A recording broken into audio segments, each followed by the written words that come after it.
नमस्कार. महाराष्ट्राचं हवामान अपडेट या यूट्यूब चॅनलमध्ये सगळ्यांचं स्वागत आहे.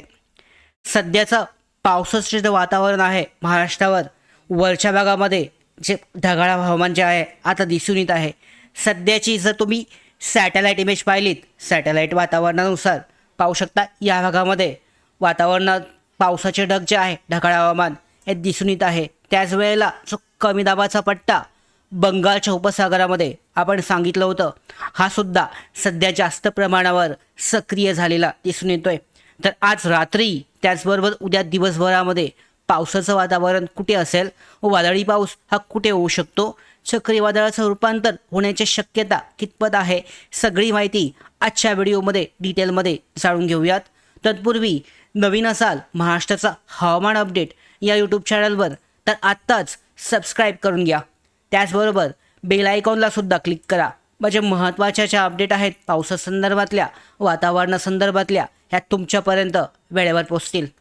तर आता पाहू शकता हा जो कमी दाबाचा पट्टा गोव्याच्या किनाऱ्यावर म्हणजे गोव्याच्या आसपास जो आहे हा सुद्धा दिसून येतोय. तो पुढे यामध्ये तीव्र स्वरूपामध्ये तयार होण्याची शक्यता आहे आणि यामुळे महाराष्ट्रामध्ये सुद्धा पुढे हा पाऊस वाढू शकतो.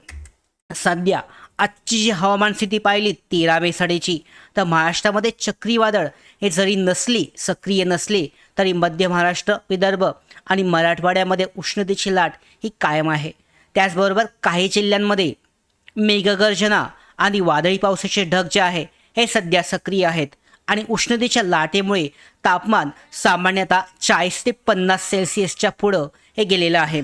तर सध्या पाहिलं मध्य महाराष्ट्र 45.6 सेल्सिअस आहे, विदर्भामध्ये 45.9 सेल्सिअस आहे, मराठवाडा 43.4 सेल्सिअस, कोकणामध्ये पाहिलं तर पाहू शकता 36.8 सेल्सिअसपर्यंत हे तापमान असेल. अलिबाग साडीसुद्धा यामध्ये सांगली, कोल्हापूर आहे, पुणे, अहिल्यानगर परिसरामध्ये 42 मिलीमीटर पाऊस जो आहे नोंदवला गेला असून वादळी वारे आणि मेघगर्जना सध्या या भागामध्ये सुरू आहे.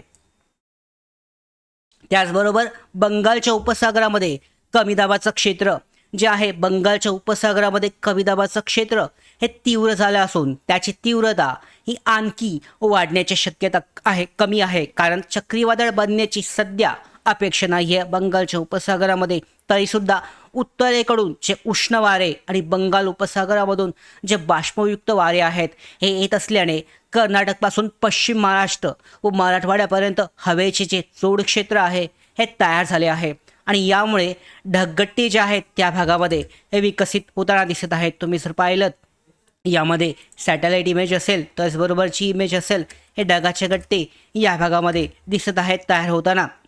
तर पश्चिम महाराष्ट्र आणि मराठवाड्यापर्यंत हे हवेचं जोडक्षेत्र जे आहे हे तयार झालं आहे आणि यामुळे हे ढगगट्टे विकसित होऊन मेघगर्जना आणि वादळी पाऊस जो आहे हा शक्य होणार आहे. त्यानंतरनं जर पुढचं